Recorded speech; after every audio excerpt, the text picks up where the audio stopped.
Hi, welcome back to Not So Obvious Watches. I'm Pete McConville and welcome to my weekly news service where I run through some not so obvious news stuff which I've sort of come across over the last week. I don't pretend this is comprehensive, it's just stuff which has kind of caught my eye and I thought I wanted to talk about, or I had an opinion about. If you haven't seen this before, I tend to talk about three broad categories of stuff. Watches I've seen during the week, watch industry news I've seen during the week, and then anything that's interesting in the watch media. In particular, that last one, if there's anything I really want to point you towards, that's what I'll talk about. Okay, so now let's talk about the watches, and the first cab off the rank is the new Monaco. 50 years ago this year, Tag, or then Heuer, Breitling and Hamilton got together and tried to work on the first automatic chronograph movement. They were beaten, but valiant effort anyway. One of the watches to come out of that was the Monaco, and Tag's been celebrating by releasing 5 of these Monacos during the year, one to celebrate each decade between 1969 and now. So we've seen so far 69 to 79, 79 to 89, and this week we've got 89 to 99. Gorgeous watch. All of these are limited editions, and they are true limited editions, only 150 pieces in each colorway. All come with the caliber 11 in-house movement, which, if you know Tag, is they have a little signature to give that away. You'll notice the indices aren't tangential to the round dial. They're all just perfectly horizontal. Little Tag giveaway there that we're talking about an in-house movement. Curiously, for a 1990s commemorative, this for me has a very 70s feel. It's not the class. It's sort of with the greens and the red. With the light greys and the blues and the red. To me, it really does remind me of the 70s and when I was a kid growing up. Now, I love the dial treatment here. It's a rhodium plated dial which they've then sandblasted, which gives it this really interesting both color and texture. So it's a very gorgeous watch, and it comes with a red and blue stitched band, which to me again just reinforces this kind of 70s feel. So as much as I love the watch, I kind of wish they'd done it in a slightly different order and that this had been like 69 to 79 perhaps. But anyway, true limited edition, very, very pretty. This is one of those cases where I'm kind of happy with it being a limited edition. It is in fact commemorating something quite specific, and Tag are making these watches available quite cheaply. So I think it's about $6,000, $7,000. So all in all, I think that's actually a pretty good deal. Okay, so moving from kind of high end to something very, very different. And what we have here is a new release from a French watch company called Yema. And this is the Yema Superman GMT. Another reissue based upon the Yema Superman of the 1970s. And they've gone with to start with, it's a very 70 size with a 39mm. So there's been a lot of talk, and I've spoken about it, about the shrinking of watches recently over the last 2 or 3 years, down from like 45, 46 to 42s, 40s. And we're seeing a number of watches now coming in at the sub 40mm range. And there's been a lot of complaints about you can't get things like GMTs and chronographs at that smaller size. Well, here Yema's helping you out. GMT, complete proper GMT movement, 39mm. Okay, so it's also, whilst it is a very 70s kind of design coming from it, a reproduction of the 70s, it's got a very 2000s 300-meter water resistance, sapphire crystal, so don't worry about there. Really quite quirky here though is Yema have essentially crowdsourced parts of the design. Whilst the design is clearly based upon the original Yema from the 70s, they went and created like their own little platform, which I think they called the, what did they call it? Let me guess. It was called the Yema Collabs. Funnily enough, I should have remembered that, where they sort of polled their users for things like, would you like a ceramic bezel or an aluminium bezel? What colorways would you like? That sort of thing. Interesting idea. What is curious is whilst they did ask their audience for things, they didn't always follow it. For example, according to the articles, most users actually said that they'd prefer a ceramic bezel, but Yema decided to ignore them and go with the other 30% and go with an aluminium bezel. I think that's actually a much better idea. I think it does suit the watch better, but it's an interesting idea about. It'll be curious to see what happens in a world where you go out to your users, you ask them what you want, you make it a very public poll, and then you quite publicly go against the wishes. I quite like that idea, but maybe it's just the little oppositional disorder within me yelling there. One of the things I'd say is they've got the absolutely standard ETA 2893-2 movement, so it's going to be a jumping GMT hand, and it's $1,500 US, so it's actually pretty good price, interesting design, very much its own thing, and a smaller GMT watch. It's pretty much everything the market's been asking for. Next, we'll move into the Dan Henry. Dan Henry, for those of you who don't know, okay, so go back a bit. Dan Henry, the man, is a Brazilian watch collector who, last time I checked, I think he's got like over 1,000 watches. And what he's been doing over the last couple of years is he's created this brand, an eponymous Dan Henry brand, where what he does is he recreates watches very much of a time. So he doesn't pretend to be super inventive or super innovative. He'll pick a time, such as in this case it's 1962 or 1974, pick a style, in this case a chrono, and say, what would a typical chronograph from that period look like, and then recreate at a very reasonable budget price what have been traditionally, or what have so far been very good looking watches of that time, and made them freely available. And in this particular case, he has very definitely taken you to the European racetracks of the 1960s. And what he's come up with is an absolutely gorgeous watch. And again, keeping with the theme from my last one with the Yema, where I said that they've gone down to a very 70s 39 millimeter size, Dan Henry's done the same here. So if you're always been worried about the large size of chronographs, Dan Henry's now making a 39 millimeter version for you. Comes with a Seiko, I think it's a VK64 mecha quartz movement, so it gives you the trouble-free handling and maintenance of a quartz movement with a nice mechanical feel. So it's actually, for a budget chronograph, I think the mecha quartz is the perfect compromise. As usual, it's really good. It's a really good looking watch. However, I've got one problem with this one.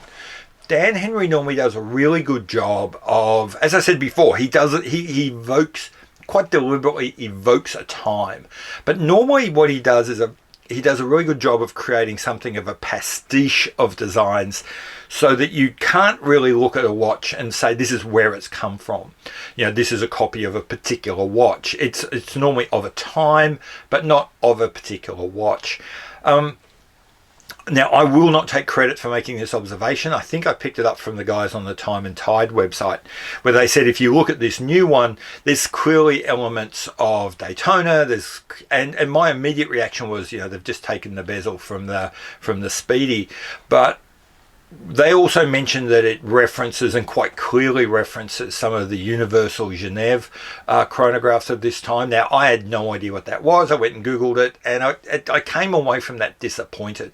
I'll put a picture of the Universal Genève up now. So like I said, normally Dan does a really good job of creating his looks of a combination of a different watches, but in this case I reckon he stuck a little bit too closely to one watch, in particular the Panda Universal Genève, and I think for me it comes just a little bit too close to a replica without naming itself as being a replica, and I'm not entirely comfortable with that.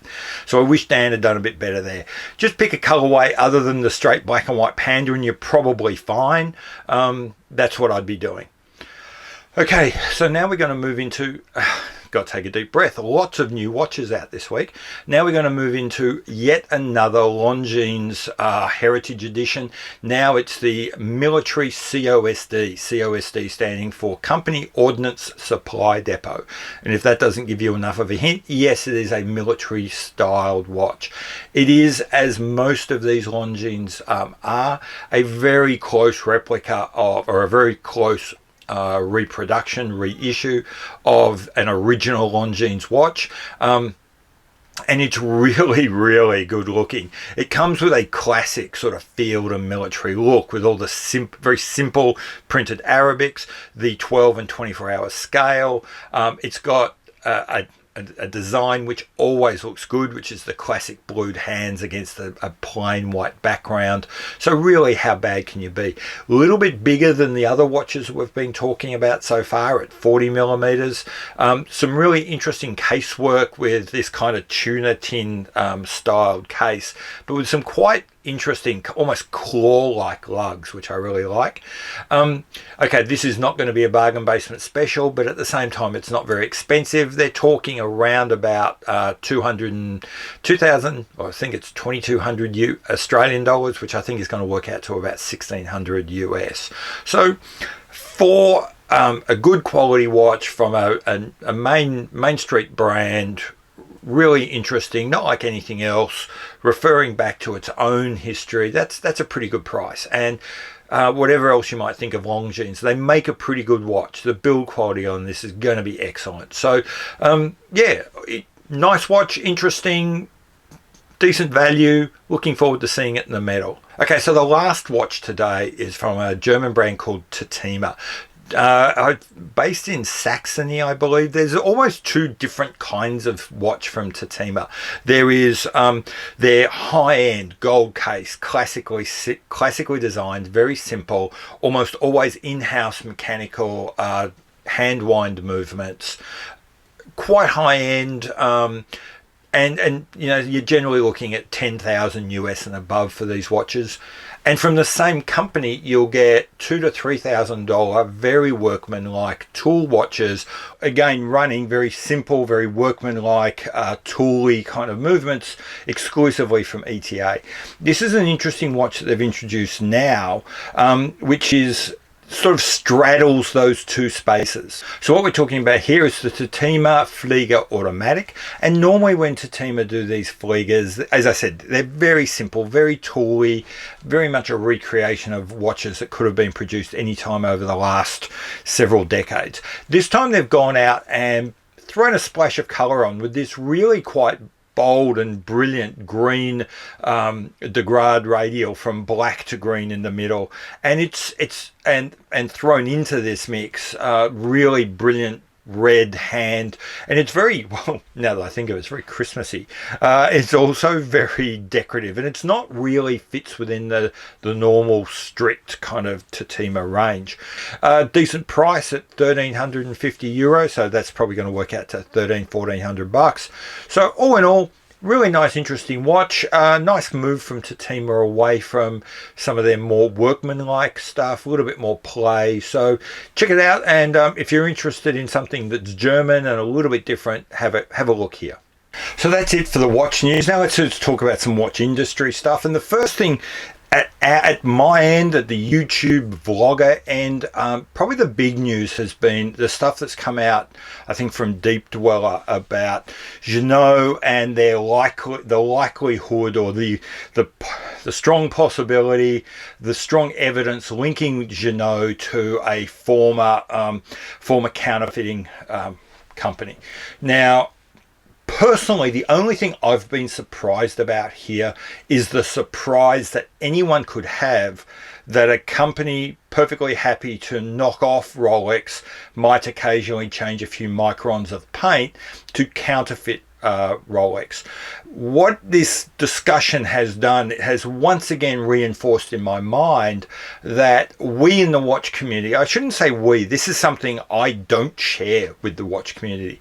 The watch community has really lost the plot on this whole concept of homage. And so I'm not going to talk about it more now. I've actually previously done a video about how I'm personally not going to use the word homage anymore.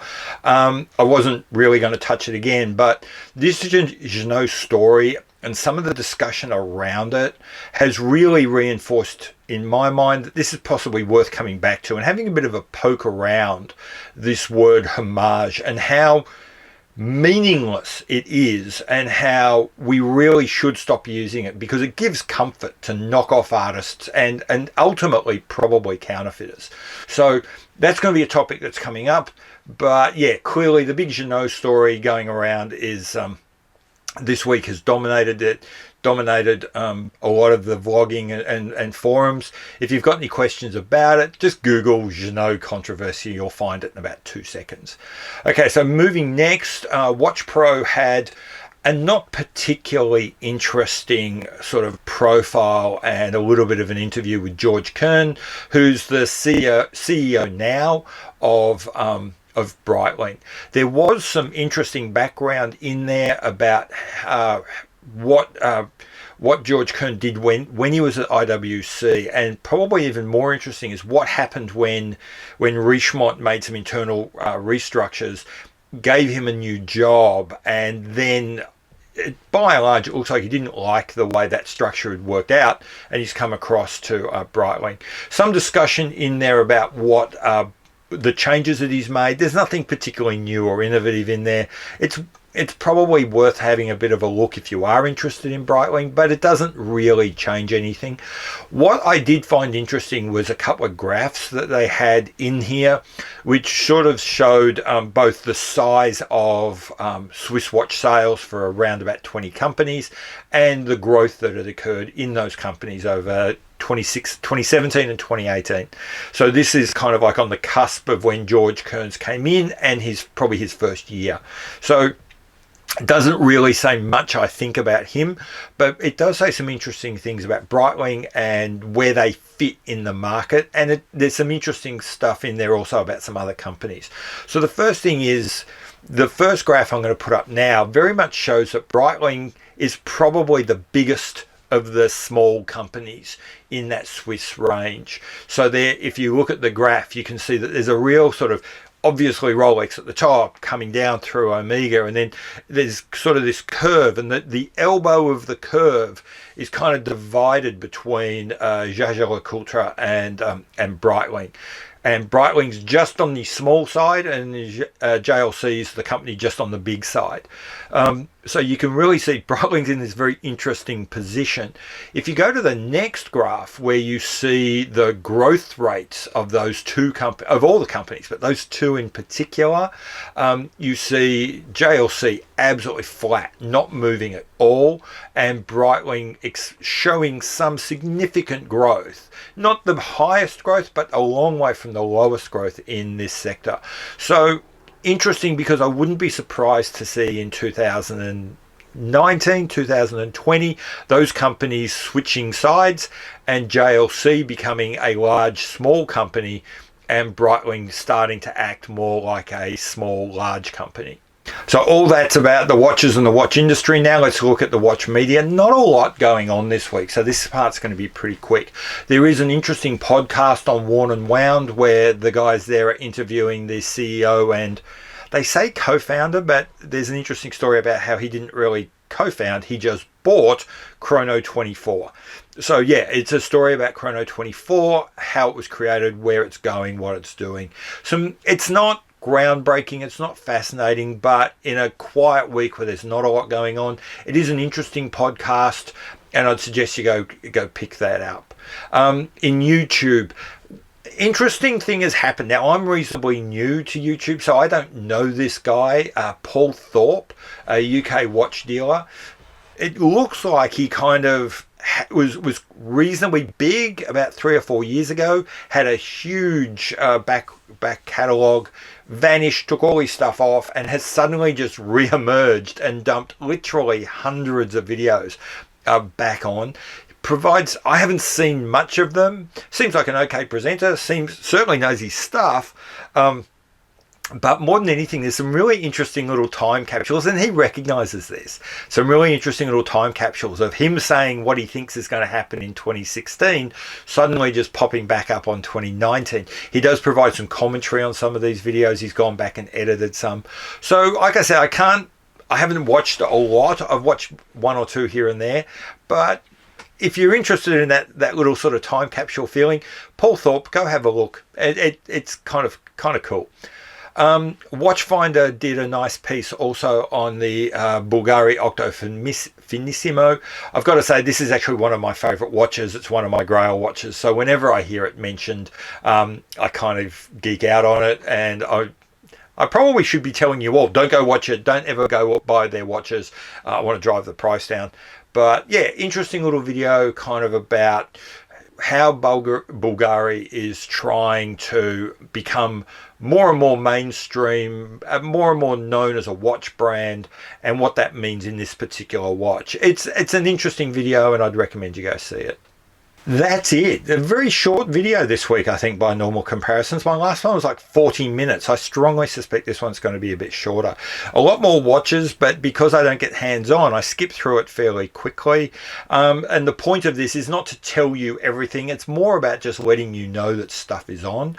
Nothing much came out that I have a really strong opinion about, except that homage stuff. But I want to think about that more and do a proper video on it.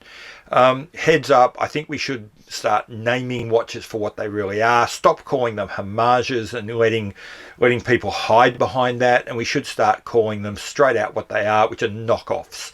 But as I said, whole video on that coming next week, maybe the week after. I've been Pete McConville. This is Not So Obvious Watches. See you later. Bye.